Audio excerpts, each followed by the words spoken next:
The following program, NORML Show Live, is intended for responsible adults only.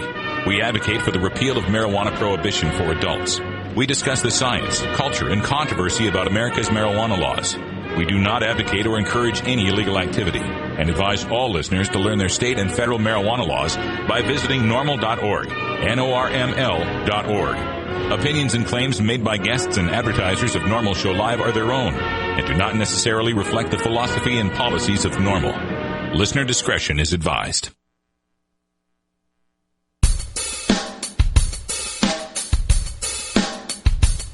You take a seed, you plant it, you grow it, you dry it, you roll it, you smoke it. You take a seed, you plant it, you grow it, you dry it, you roll it, you smoke it, and it goes down smooth. Hey! Spanning the continent to bring you the truth about cannabis and marijuana law reform. I smoke pot and I like it a lot. From the promise of legalization. And I think we need to rethink and decriminalize our marijuana laws. To the agony of prohibition. One major responsibility is to encourage people to use less drugs. The National Organization for the Reform of Marijuana Laws presents NORML Show Live, Marijuana Nation. Now, here's your host, NORML's Outreach Coordinator, Radical Russ Belville. Good afternoon, tokers and tokettes. It is Thursday, November 18th, 2010, and it's got to be 420 somewhere in the world. Welcome to our show, the next 120 minutes of news, talk, interviews, information, music, comedy, and more by, for, and about the cannabis community. Our live hour is taking place right now, and we are podcasting this as well on iTunes, so you can catch the first hour recorded also on our blog at stash.normal.org. The second hour is live only, and the only place you can get it is right here at live.normal.org. Got a great show for you coming up today. We are going to take a look at our Southern California scene at half past the hour with our last comic standing, Terry Joyce. She's bringing Jason McLeod, another comedian, onto the show, so we'll have some great fun talking about the marijuana scene in Southern California. At 45 past, we're going to do a radical rant because I have gotten all sorts of blowback from my most recent rant on the religious use of cannabis and the Roger Christie THC ministry. So I'll tell you a little bit about the criticism, and I will respond to it. Today for our Daily Toker Tunes, we are enjoying Groovin' Thursday, and John Doe Radio is going to give us a great remix from Slightly Stupid. But before we get to all of that, let's introduce the staff here on the show. First of all, the pirate Ganja John. Hey, Russ, you never got Carrie on the line. I never got Carrie on the line. Well, yeah. we better call her. Yeah, we better call Carrie because it's really hard to do the show without Carrie. So here we are calling her. So many things to do here. But you had fun last night. You went to see Cottonmouth Kings. I did. Cottonmouth Kings, Big B, Slane. It was fun. It was a good time. We'll show some video from that later on in hour 2. And also joining us from our virtual studio in beautiful Grastoria, Oregon, Cannabis Carrie. Hey, nice of you guys to call. Yeah, I know. We got to get this thing together here. Glad to have you here, though, Carrie. Carrie brings us our hemp headlines right after the first break, especially after I call her. And what do we have in the news today? Well, today we're going to give you an update on what's going on with the LA dispensary situation. That's something we've been monitoring all year long. Also, a town in Michigan is deciding to go with federal law instead of state law. We're going to tell you what that's all about. And our the favorite cannabis mecca, the Netherlands, has some rule changes coming up the pike, and we're going to talk about that as well. All right. I've also got an interesting story that was just right before news time sent to me by email from California NORML coordinator Dale Geringer about a terrorist attack, not a real terrorist attack, but a simulated terrorist attack for a drill up there in Northern California. And this has got me pretty angry. You will be amazed when I tell you about the scenario behind the terrorist attack, at least the mock terrorist drill. All that and more coming up here on NORML Show Live, the voice of the Marijuana Nation. Thanks for joining us here, and tell your friends, tweet it, send it out on Facebook. We're out there on the Twitter as well. I'm Radical Russ, Ganja John, Jon, Cannabis Carrie, Karri. We're right back after this. You're listening to NORML Show Live, the voice of the Marijuana Nation.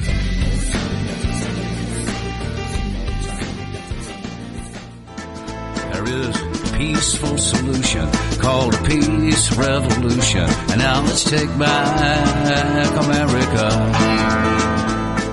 Hi, this is Willie Nelson.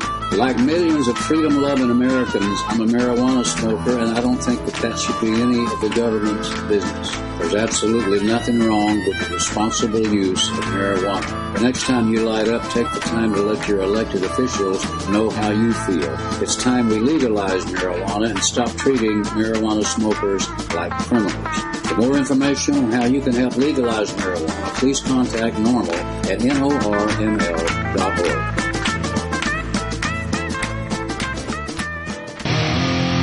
High as a kite, everybody! This drug in front of me is what they call marijuana. If we had a dime for every dime bag bought in America, marijuana would be legal by now. Donate to NORML at NORML.org and support NORML Show Live. Going to light.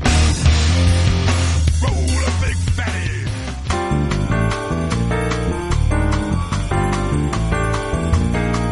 Medical marijuana, industrial hemp, consumer cannabis.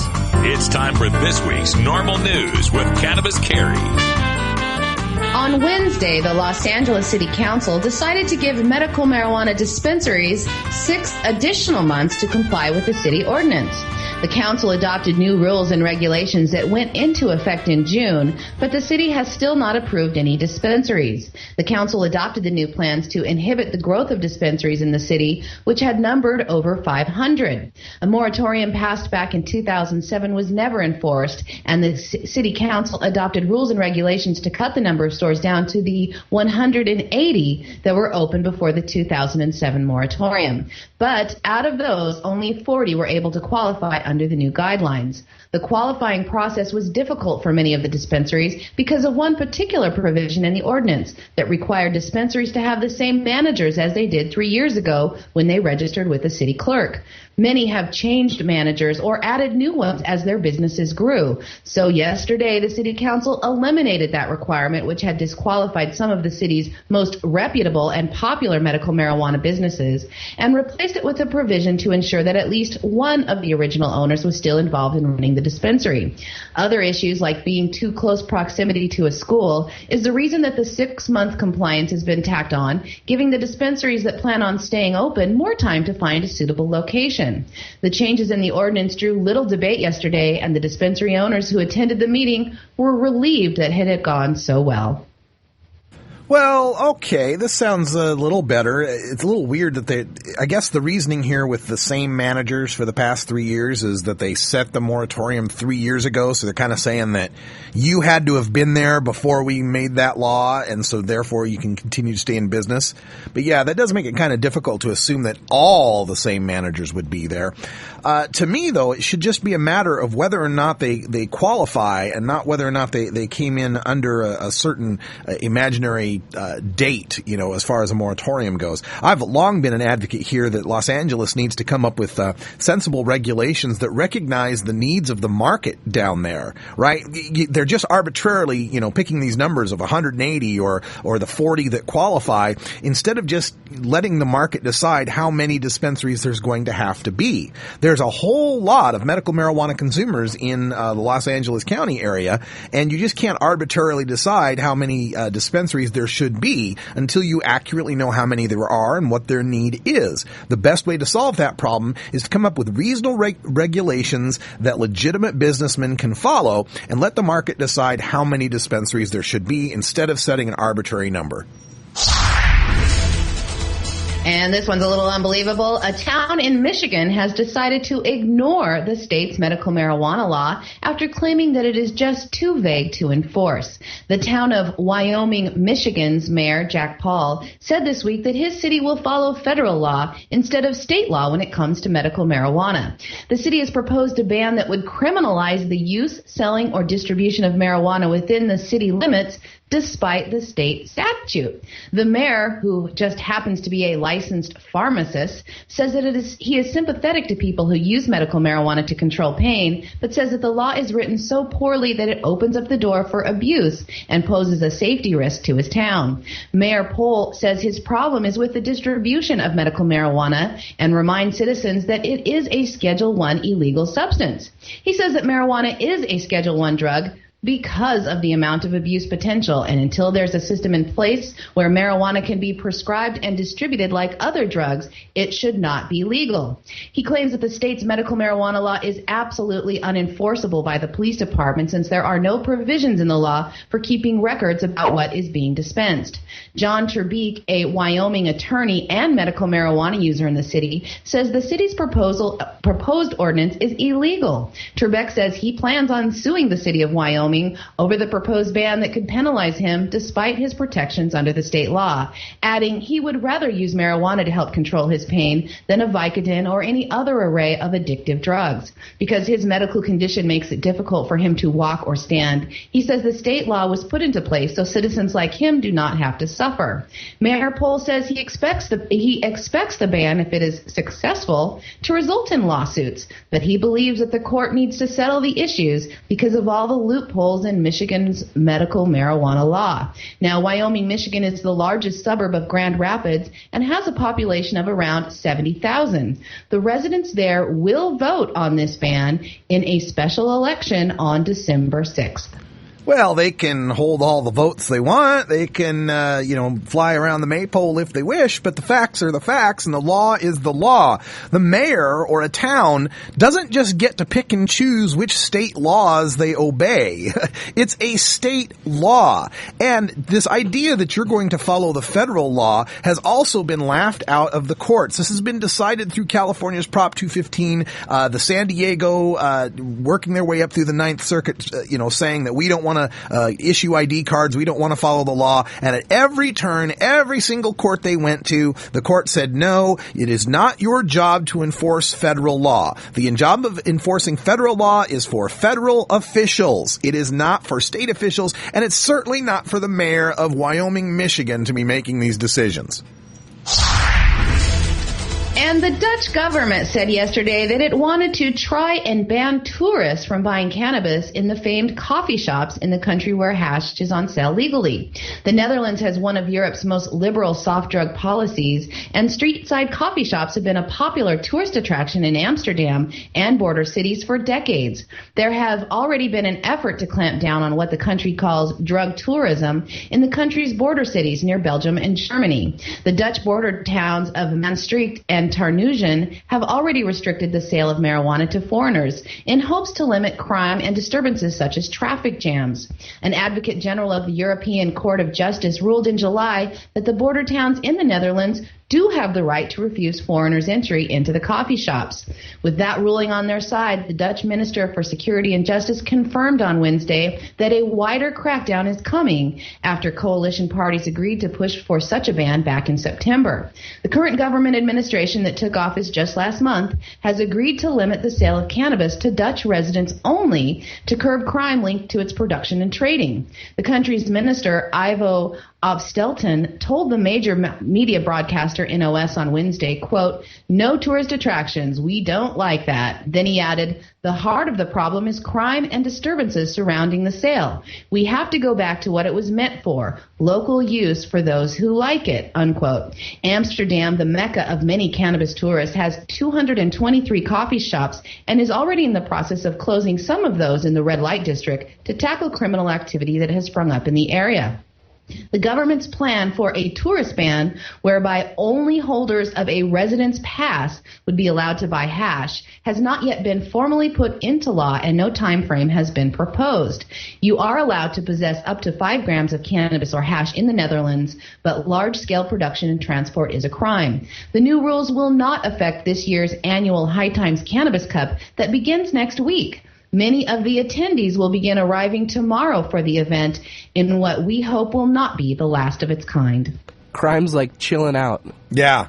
Well, you know, what this illustrates, though, you notice that the Dutch government isn't interested in taking this right away from the Dutch citizens. What they got the problem with is the drug tourism. So, in actuality, what they've got a problem with is prohibition of marijuana in all the neighboring countries in the European Union. That marijuana is decriminalized or tolerated in Amsterdam or in the Netherlands isn't causing a problem for the Dutch. It's the prohibition of marijuana in all the other countries that is causing the Dutch to make these changes.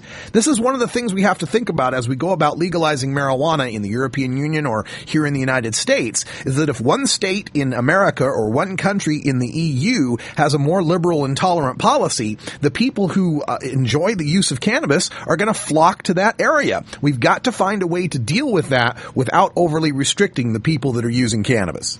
All right, I've got to bring this breaking news to your attention here from Dale Geringer. He's the California NORML coordinator and just sent me some information from Redding.com, the record searchlight in Redding, California. And it talks about 20 federal agencies, or 20 agencies, I should say, not necessarily federal, 20 agencies coordinating for a mock Shasta Dam terrorist attack. Okay, so naturally that's something, of course, we want our country to be safe, and we want to practice, you know, our drills and our responses and our security measures in the case of a terrorist attack. I totally understand that. So here was their scenario. They talk about, you know, in the fake terrorist attack, that bomb blasts blew apart a car and a bus at the Shasta Dam. Those were distractions to allow terrorists time to take hostages and control the nation's second largest dam. Okay, that's a reasonable scenario, right? Terrorists might create a distraction with some car bombs to take over the Shasta Dam. And the goal of the terrorists here is that they would hold hostages and possibly, you know, the threat of releasing the water from the Shasta Dam and flooding the downstream communities is how the terrorists might get one over on us, might attack America. Okay, that's interesting. We got us a terrorist attack possible scenario here. That makes a lot of sense. I can see how Al-Qaeda or, you know, other terrorists might do something like that, you know, some of those militia types, whatever. But let's get to the actual scenario. Again, this is from Redding.com, breaking today. In this mock Shasta Dam scenario, let me get to the important paragraph here. Harrell said the Reclamation Bureau's role in the drill took 18 months of planning and cost $500,000. The other agencies that helped in the planning and performing of the drill covered their own costs. The Shasta Dam scenario began with the 2 mock bomb blasts, followed by the Red Cell terrorist group taking over the dam in an effort to free one of their fellow marijuana growers from prison. Holding 3 people hostage, they threatened to flood the Sacramento River by rolling open the drum gates atop the dam. Those gates hold back the nearly full lake. I could have at least called it the green cell. The green cell. Yeah. So this is these law enforcement agencies staging a mock terrorist attack. And who do they use, or what do they build the scenario based off of? Not people who've actually attacked America in the past, Al-Qaeda. Not people who've actually attacked America in the past, like right-wing militia zealots like Timothy McVeigh. Not people that have committed domestic terrorism in America before, like the abortion bombers or the Earth Liberation Front torching, you know, property or whatever.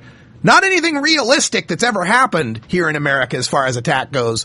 But no, they postulate a scenario here where red cell terrorists are made up of marijuana activists, marijuana growers who are wanting to kill and maim and drown Americans to try to free a fellow marijuana prisoner. I am sorry, but that is just one of the most offensive things I have heard all year long. There has never been a situation where marijuana activists have taken arms against their fellow American citizens and committed violence in order to make a political point. At least not on the scale of a terrorist attack on the Shasta Dam. There may have been a grower here and there who shot at the cops when he was getting busted, but that's not a political act. That's just their own, dealing with their own situation. That's a law enforcement issue. This is just reprehensible. And to me, it illustrates a framing that's being attempted here once again. And we saw this framing after 9/11, where during the George W. Bush administration, they tried to link terrorism to marijuana. That somehow if you bought marijuana, the funds that you used to buy the marijuana funded drug dealers, funded drug gangs that eventually funded the Taliban that led to 9/11 or whatever. It's bullshit, and I will not stand for it. This is offensive to the highest degree. And I encourage everyone to check out the story at Reading.com. It's from their November 17th issue. Practice Makes Safety is what the title of the article is. I'll be writing this up on our blog at stash.normal.org, and I'll get you plenty of contact information for all of the agencies involved in this to register our offense at this act to portray marijuana users and activists as terrorists. This will not stand. I think it's time we take a break to anger up our blood about marijuana growers in prison. Oh my God. They're the ones that's calling it a war, not us. They're the ones breaking down our doors. It's 20 after the hour, and we have to take a short break, if you know what I mean. Please support these sponsors who support Normal Show Live. Oh, have you ever met that funny reefer man? A reefer man. Have you ever met that funny reefer man? A reefer man. If he said he swam to China, he would sell you South Carolina. Then you know you're talking to that reefer man.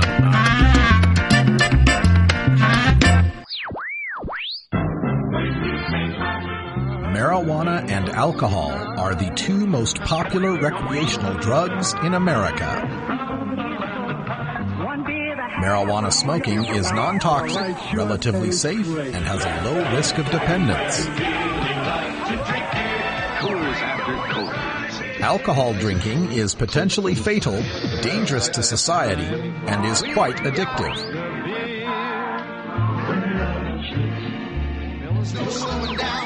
Marijuana is safer, so why are we driving people to drink? That's the question of the new book, Marijuana is Safer, So Why Are We Driving People to Drink? By Paul Armentano, Mason Tvert, and Steve Fox. Visit Amazon.com or ChelseaGreen.com today to order your copy of Marijuana is Safer, or visit MarijuanaIsSafer.com.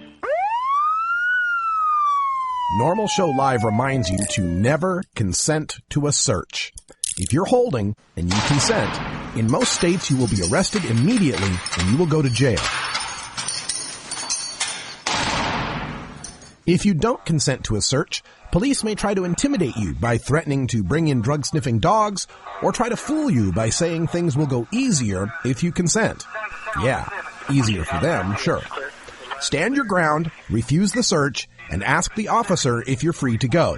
If they still detain you and eventually find your contraband, you'll be no more busted than if you had allowed the search.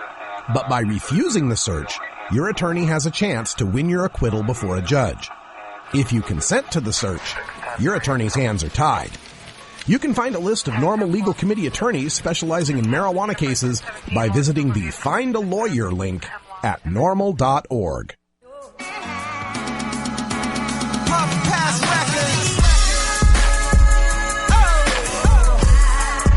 It's time for your daily Toker Tunes, the best in 420 friendly music from all genres that uplifts, entertains, and informs the public.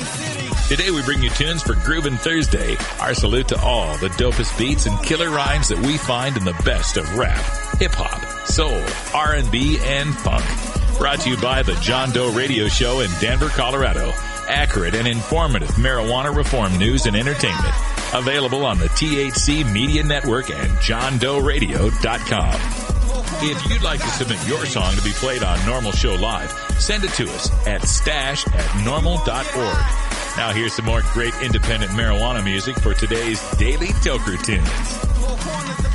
John Doe Radio. John Doe here with your Groovin' Thursday tune on Normal Show Live. Slightly Stupid, who are another one of our favorite toker groups, appear on the album High Grade Ganja Anthems 3, released recently on Greensleeves Records. Slightly Stupid's No Cocaine plus the No Cocaine remix featuring reggae legend Capleton appear on the digital version of the album, as well as tracks by Barrington Levy, Eka Mouse, Sizzla, Collie Buds, and more. You can check out the album on iTunes. You can find a link of that on the Normal Stash page. I got the chance to hang out with Miles and the crew from Slightly Stupid at the Mile High Music Festival this past year. I'm sure this scene is the same for the group everywhere they go. They set up shop, make sure a few entertaining games are in place, such as a bean toss, you know what I mean. And a show like the one we were at, a barbecue, has got to be a must. Surrounded by friends and family, the group enjoys the life they live to the fullest, and it shows around them. They have fun. Enjoying cannabis is also another pleasure of the group, of course. This was all too evident by the introduction of members to my co-host Derek and I inside a clam-baked tour bus. Just one or two joints aren't going to quite cut it for a job like that. You know what I'm saying? You might begin to get the picture. Slightly Stupid No Cocaine remix featuring Capleton. I am John Doe. Thank you very much, Normal Stashers. You guys rock until we talk again. Ganja John, you kick ass. Russ, you too. See ya. Yo! I can't pretend the king of fire. Blazing. Slightly stupid. Legalize it. Yeah. Herbalize it. Decriminalize it. Herb we are promote. And I take it for no joke. And we not gonna take no ecstasy. We not gonna take no dope. Herb we are promote. And I take it for no joke. We want it in the east, the west, the north, and in the south. Herb we are promote. We not gonna take no dope. Well, serious, and we not run no joke. Herb we are promote. We tired of the joke. Me have herbs from my brethren and my spouse. That one I do. We don't need no cocaine. We don't need no ecstasy. No. Only one sets us free. All breeze our pain. Talking about you. Real herbs, yeah. Go with someone just like you. That's everything we do the same. Or is that true? Girl, I love you, Mary Jane. What would I do for without you? Real herbs, yeah. So put your love into this, girl, and don't you feel no shame. Yeah, man, stay, yeah.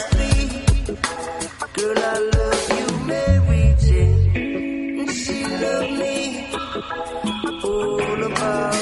Herbs don't make me crazy. Herbs don't make me lazy. Herbs from my honey up. Herbs from my baby. Herbs don't make me crazy. Herbs don't make me lazy.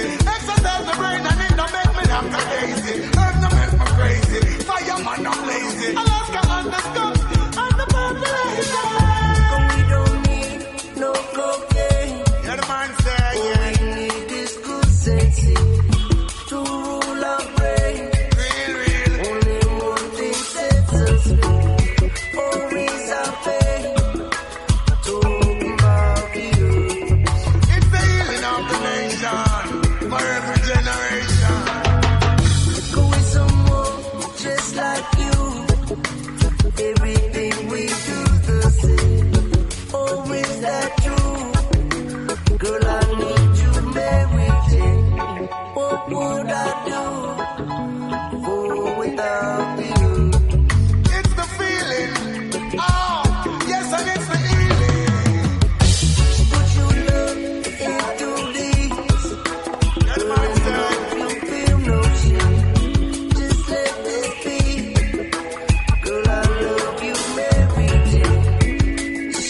copy of that song for your iPod? Check out the Daily Toker Tunes at the Stash blog by surfing to stash.normal.org and choosing Media and then Toker Tunes from the main menu. It only comes twice a day, but I don't care.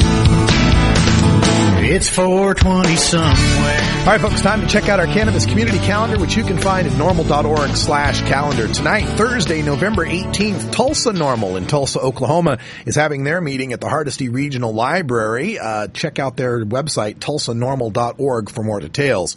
Schoolcraft County NORML in Schoolcraft County, Michigan, actually Manistee, Michigan, will be meeting at Hypnotic Hydroponics tonight as well, Thursday, November 18th. Got nothing on the calendar for Friday, but on Saturday, November 20th, Cass County Compassion Club meeting is meeting at the Cass District Library in Michigan. You can phone 269-262-4004 for more information. Also on Saturday, Michigan NORML is having its fourth quarter meeting at the East Bay Lodge in Houghton Lake, Michigan. This is the fourth quarter meeting for all the chapters in the state of Michigan. It's also open to the public. You can visit minormal.org for more details. And in my upcoming dates, I wanted to announce that on December 8th, I believe it is, I will be in Astoria, Oregon, and maybe we can bring Cannabis Carrie in on this one to give us a little more information, but we're trying to get NORML established up in the north coast of Oregon. So December 8th will be the date?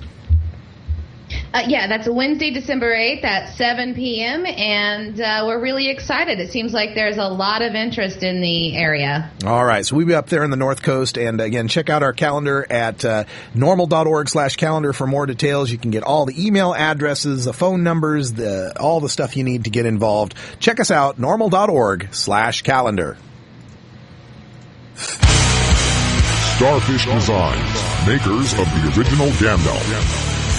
I'm Radical Russ, and when I want to relax, I always have my 17-inch long original Gandalf from Starfish Designs nearby. The hand-blown borosilicate glass is strong and easy to clean, and the design is sleek and sophisticated. Starfish Designs are available from Bend, Oregon at a glass retailer near you. For locations, call 541-788-GLASS. That's 541-788-4527.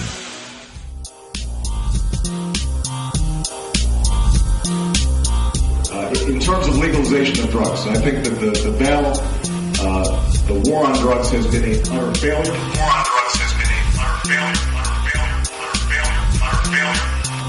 And I think that we need to rethink and decriminalize our marijuana laws. The war on drugs has been a utter failure. Criminalize our marijuana laws. The war on drugs has been a utter failure. Criminalize our marijuana laws. The war on drugs has been a utter failure. NORML Show Live, where we don't change our position on decriminalization in an election year.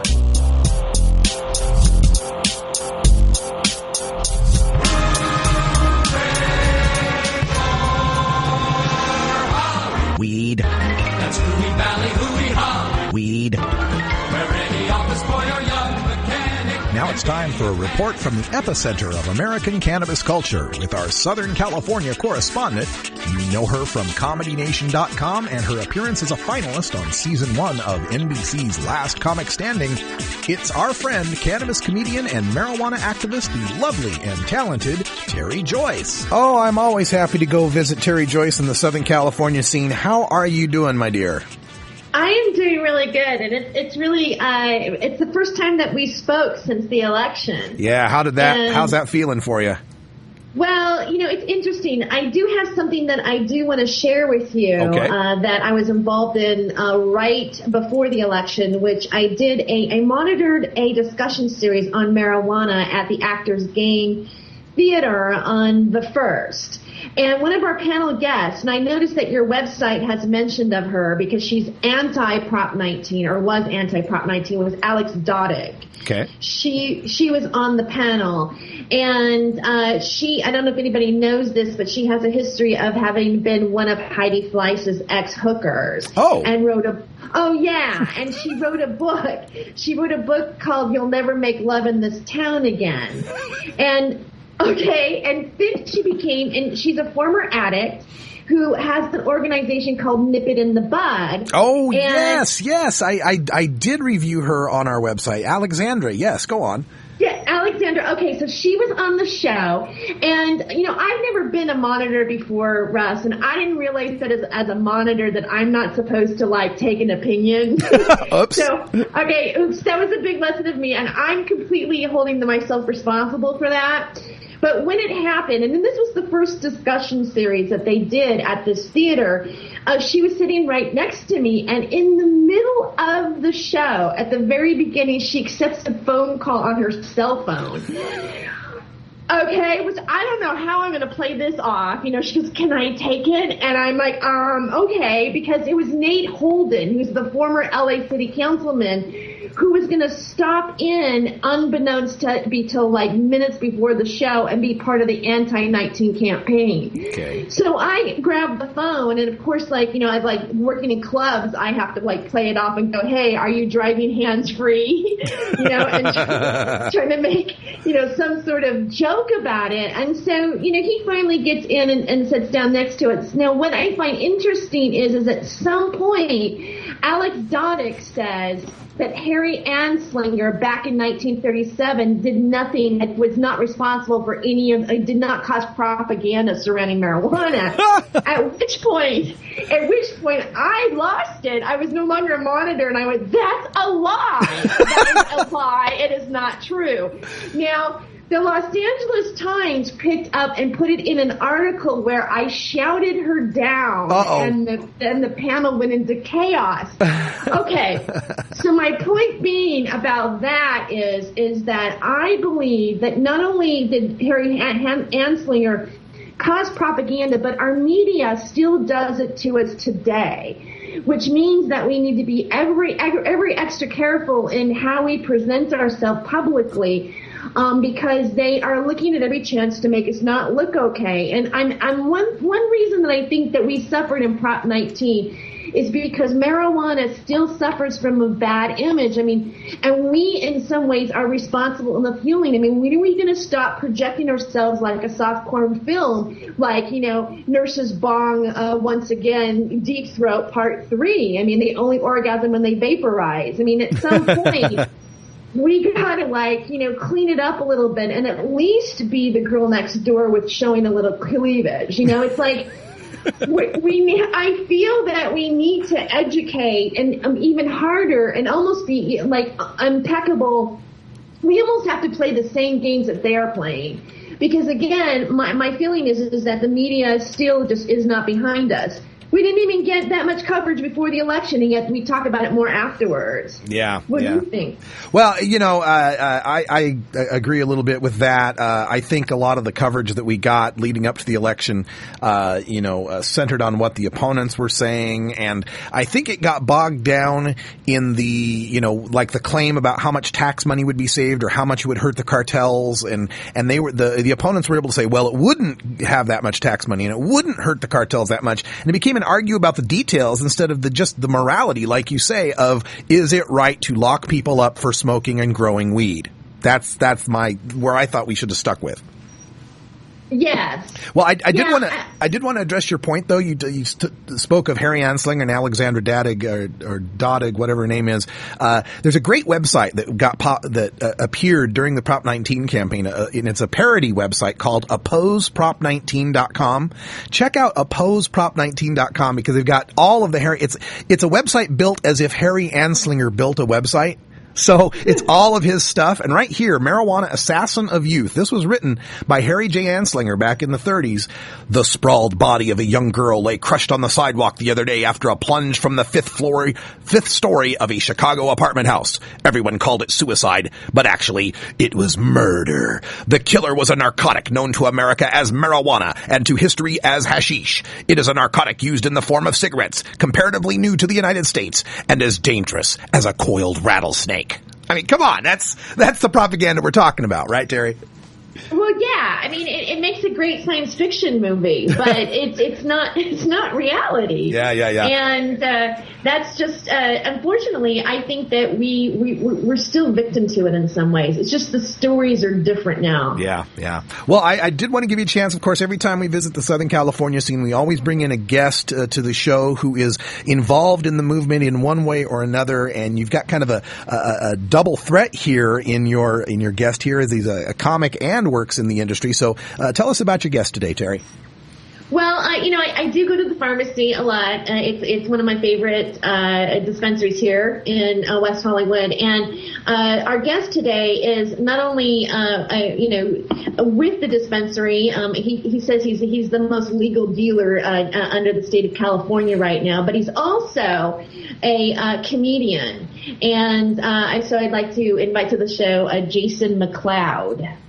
Hi, Jason. Hey, guys, how you doing today? Terry, we really like them to be known as bud tenders. Bud tenders. It sounds so much nicer. Yeah, because when you go deep drug dealers, it sounds like you have to go evil drug dealer. Yeah, but we're not evil. No, of course not. Hey, what's the Jason? You say you work at the pharmacy there, and you've been there for a while, I suppose, both before and after Prop 19. What was it like working at the pharmacy, and what kind of comments did you hear from people regarding Prop 19 during the campaign? There was a lot of people that were definitely for it because they were thinking that it was going to definitely. They wouldn't have to get their recommendation anymore, and it would be available at many different places and stuff like that, like a liquor store or something, where they can just go down and get their local 7-Eleven. But afterwards, they do realize that if it did pass, we were definitely the Justice Department said they would start to come in. And also, you see definitely an increase in the prices because everybody was hoping for that decrease with it being, just all legit, Mm-hmm. So, but what it would do is actually heighten up the product or heighten up the price of the product, but then lower the quality of it too. So, and then eventually it would find its value at that point afterwards. But who knows when that would happen too? Yeah. Now, as long as you've been involved with the pharmacy doing your bud tending, has this ever caused any? Have you ever had any bad things happen to you with regard to raids or robberies or anything negative about working there? Well, I have gone through a couple, like a DEA raid, but a lot of times it's just they just come in. And sees the merchant, sees the product, the medicine, and then you expect that everything. People sometimes don't go to jail; they just take the medicine and go home, and then you can open up the next day. So it really does depend. With that whole DEA, yes, it's we have gone through. Like I said, I have gone through a couple of them, but. They're backing off now. That was like maybe a few years ago. Nowadays, they're not even doing that anymore. Okay, we're speaking with Jason McLeod and Terry Joyce here in our Southern California scene. Jason, Terry also mentioned that you're a comedian in Southern California. Tell us about your comedy career. Where can people find you? Where are you performing? Do you have a website? All that kind of stuff. Yeah, well, actually, we are doing a show. It's sponsored by the pharmacy. Because we do have, because we are considered what we consider ourselves is that we bring the global medicine to our local people. So this is one part of that medicine. We like to think of it as comedy therapy because comedy therapy has actually been introduced to the United States back in the 1970s, and what they say is that there are therapeutic values to that associated with laughter. Sure. Some of them are definitely like lowering the blood pressure, reducing stress and the hormones, increasing muscle tension and flexion, and it also boosts up the T cell counts for disease-fighting proteins and stuff like that. And it also does give you that sense of well-being right afterwards. So it almost gives you that euphoric feeling that you would get after medicine or after you would take, Yeah. So definitely that's one of the different aspects that we like to Because medical marijuana is part of that holistic culture. So, I mean, that also includes the acupuncturing. That also includes, like I said, we call it comedy therapy at the pharmacy. Well, that's excellent. I've long believed that too. That laughter can be the best medicine in a lot of ways, just by relieving a lot of the stress and tension that comes with illness. I absolutely agreed with that. Before we let you guys go, I want to make sure that if you have any events you need to plug or websites and such, let's start with Jason. Is there a way, if people listening to the show want to get in touch with you and learn more about your comedy career, that they can email or get you on the web? Yeah, definitely. Like I said, we're having a show at the Improv, the world famous Improv in Hollywood, California, August 24th. It's actually this Tuesday at 8 p.m. And we're having a full lineup of comedians. Ben Morrison, who was on Punked with, who was that guy? Punked on MTV.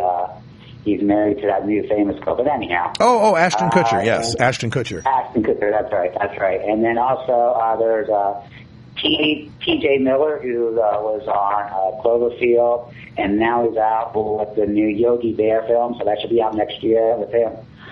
We got some very funny female comedians who is Fortune Filmer and Jen Lewis, and I think they do work for Heidi Fleiss. I'm not too sure, but you can contact them to get to know that. But other than that, we're going to have a really great time because it's actually for our community. I mean, it is local medicine because it is also opened up to the local public too. So it's not just for the members of the pharmacy. So it's for anybody who believes in that. Comedy's a good way to help you feel good, you know? I mean, it's help everybody, I believe. So. Excellent. So that's why I also do it. And Terry, how about yourself? What's coming up for you, Terry? Well, actually, right now, I am working on, I just finished Don't tell me we lost her. Oh, I think where I headlined the Egyptian Theater. Am I out? We lost you for just a second there. You'll have to repeat what you said. Yeah, I was in Park City, Utah at the Egyptian Theater a couple of weeks ago, headlining there, which I did some marijuana material and was well received, which I was really excited, believe it or not, in Utah. It's a lovely town. But what I just got done being off tour. What I'm working on right now and focusing is I am going to start my own radio show on the New Dissident Radio Network, which is Johnny Dam's network, who does the Jammers Reports and Porn Star Pundits, which I'm on very often. But I'm going to be starting Hollywood Hemptress Radio. Excellent. So I'm excited about that. All right. Yeah. Well, we look forward to that. We'll make sure we get some cross-promotion here from Normal Show Live. Jason and Terry, thanks so much for joining us here today in Southern California scene. Thank you. Thank you very much for your time.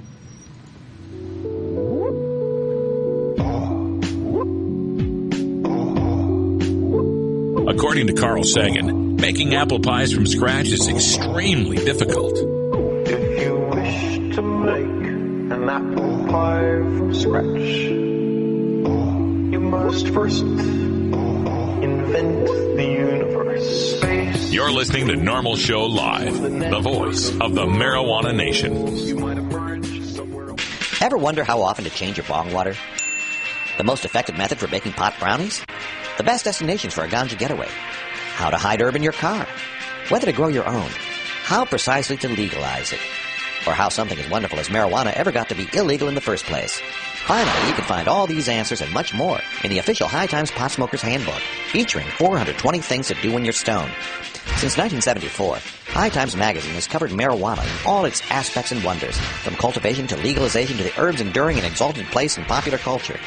Packed with inside information, the official High Times Pot Smoker's Handbook rolls all of this collected wisdom together into a single indispensable ganja guide, including an entertaining look at marijuana's history, profiles of herb-friendly travel destinations and festivals, favorite potluck recipes from the High Times staff, smoking skills, advocacy and activism, essential marijuana movies and songs, profiles of famous cannabis strains, comprehensive growing information, celebrity endorsements, and much more. This is truly, finally, the ultimate guide to green living. You want answers? I'm as mad as hell, and I'm not going to take this anymore. You want answers? You have offended my family. I think I'm entitled. You want answers? I want the truth. And you have offended a Shaolin temple. You can't handle the truth. Surely you can't be serious. I am serious. And don't call me Shirley. Hoorah! Radical Rant.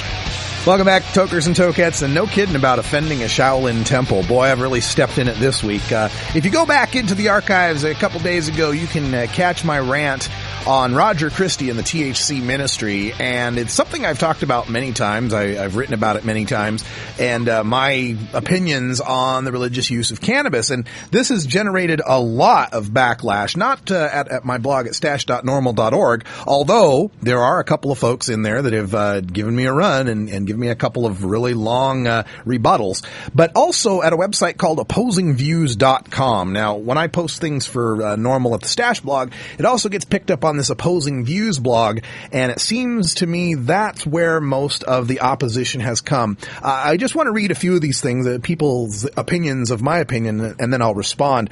First comes from Terry Winger. He's from the Fire Baptism and the Lost Sacraments at freeanointing.org, and he wants to tell me, or she, I don't know if Terry's male or female, wants to tell me religious use of cannabis has gone on for thousands of years. It doesn't matter if you wear dreadlocks or not. I agree, in this land of religious persecution, persons with beliefs such as mine are routinely thrown in prison.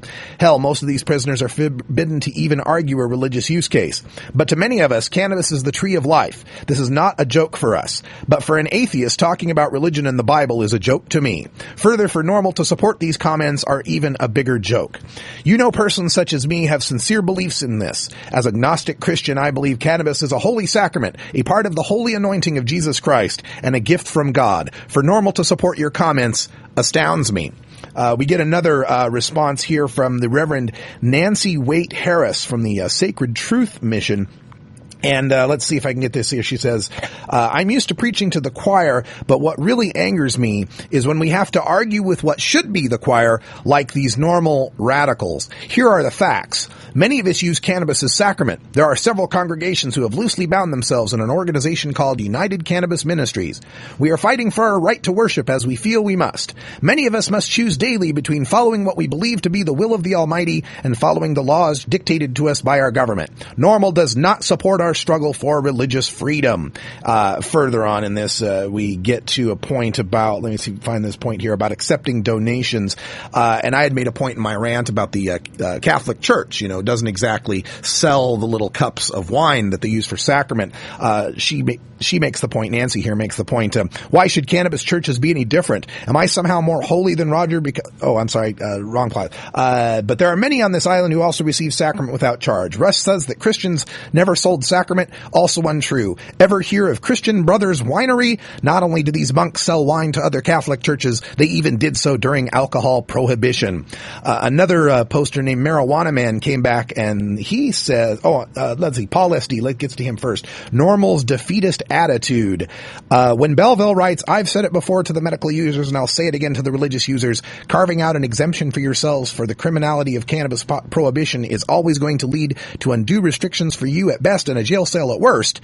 Does it mean he doesn't see the recent medical exemption laws and Canada's legal hemp as progress? No wonder NORML has become irrelevant in recent years. NORML is famous not because they are the best drug reform organization, but because they were the first. Marijuana Man says, there are no laws against the religious use of cannabis. I've been beating these charges for years. Roger never listened to me, and most of the other religious use people don't listen. But here's how I do it. And he explains how he has formed a church you can find at marijuanaman.com/church. And that he has beaten many of these charges. Let's see. TTD asks, is this a best use of NORML resources? Why would NORML choose to attack Roger Christie instead of doing something constructive? NORML has gotten too comfortable with prohibition and are now supporting the prosecution of cannabis crimes and the holding of an activist without bail if we do not meet their standards. Why do they attack Roger when he cannot fight back? Let's see. Ray Christie from the THC ministry also points out NORML's had 40 years of failure and there's a fraud in my disclaimer, etc., etc., etc. So anyway, taking a lot of heat. Let's just put it that way. So I wanted to respond to these folks with some points that I've written up here. First of all, let's get some stuff clear, because what I think has happened here is, again, they don't understand that I'm not attacking the religious use of cannabis. I completely agree that there's a religious use of cannabis. I completely agree that there are sincere religious adherents. I believe that Roger Christie is a sincere religious adherent. I believe Roger Christie has done many wonderful things to help advance the cause of ending marijuana prohibition. No disagreement there. I absolutely agree. There are many people with a legitimate, sincere religious belief in cannabis, even some short-haired white folks. Absolutely agreed.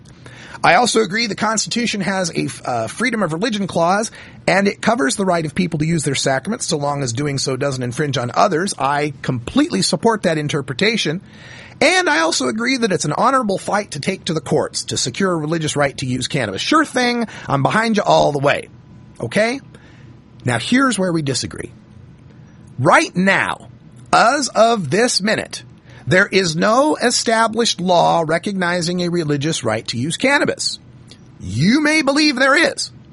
You may believe the Constitution supports that, and certain court decisions and the Religious Freedom Restoration Act support that. The law does not agree with you yet. That's the only point I was trying to make, is that right now there is no established religious right to use cannabis. Now, based on that, point number one, I'm making point number two, which is my only issue with Roger Christie is that he had been selling sanctuary kits for $250 on the net with the implied guarantee that this would keep you out of jail because there's a recognized right to use cannabis religiously. There is not a recognized right to use cannabis religiously. And I'm not against the selling of the kit. By God, sell the kit. $250, sell the kit. Tell people you get this kit and this makes you a member of our church and this demonstrates your sincerity. Fine. Great with that. My only problem with it is not having a disclaimer next to it that says, warning, the courts have not yet recognized a religious right to use cannabis, and trying to assert this right with this sanctuary kit could lead to your arrest, imprisonment, and a lengthy trial process. Add that disclaimer, and I don't have a single problem with offering the sanctuary kits. In fact, I would have them advertised on the show. I'd be cool with it. I'd be fine with it so long as that disclaimer was there. Because otherwise, you got young and naive cannabis consumers going to that site, seeing a thing that says, oh, I pay $250, I'm religious, and they can't bust me. And the next thing you know, they're sitting in a cell, they're waiting, they're calling a lawyer, they're being prosecuted on marijuana charges, and they're ending up in jail cells. That's the problem I have. And I know that people have come back and say, oh, he doesn't always sell them. Sometimes he gives them away. Lots of people got them for free. Great. And they also come back and say, oh, well, some people have used these as a defense and they have gotten away from charges. Great. But if not everybody is getting away and not everybody is getting it for free, you are then charging $250, offering a guarantee that does not exist. And that is fraud. I got a problem with that. I'm all for the civil disobedience. I'm all for religious movements. I completely support that. But Dr. Martin Luther King never told his followers that the march in Selma was going to be some pleasant stroll, or that the interpretation of all men are created equal and the 14th Amendment was the law of the land at that time, or that the standard operating procedure for law enforcement wouldn't involve fire hoses and dogs and beatings and shootings. Dr. King was completely upfront with everybody and saying, hey, join me, walk through this valley of the shadow of death and fear no evil. But know what the evil is. Know what you're facing. Know that to join me in this march in Selma, you are facing the possibility of arrest, the possibility of dog attacks, fire hoses, cops beating you. And join me and let's do the right thing. If that were what were happening here, I could get 100% behind it. But you can't put up $250 for a sanctuary kit. Guess what? You're now religious. The courts can't touch you. The cops can't touch you. Come join me and fight this religious fight without telling people they're getting involved in the religious fight and that it could cause sacrifice. It could require sacrifice. I'm just talking about truth in advertising. Now, I know asking religion to engage in truth in advertising is quite a leap. But still, this is all the problem I have with it. Now, in other points here, somebody makes a point that, like, I'm saying that churches shouldn't be able to accept donations, and doesn't NORML accept donations? Yes, of course you can accept donations. That's not the point that I'm getting around here to. But the point of, here, you give my church a donation, and I'll give you weed, that's where I start to have a problem with it. Not because I'm against cannabis commerce in any way. I'm just telling you how the rest of the world looks at it. When the average American out there hears about a church where money walks in and weed walks out, to the average American, that's dealing. Not that I'm against it, I'm just trying to explain how difficult the fight is if you continue to frame things and then show people something the opposite of what that frame entails. I'll talk more about that in hour 2, a little bit about framing the religious argument, and I'll take your calls at 971-533-7111. Let's get it on. For everybody here at NORML.org, I'm Radical Russ. For Cannabis Carrie and Ganja John, thanks for listening to the first hour on the podcast. Stay tuned for hour 2, and until next time, take care of each other, tokers.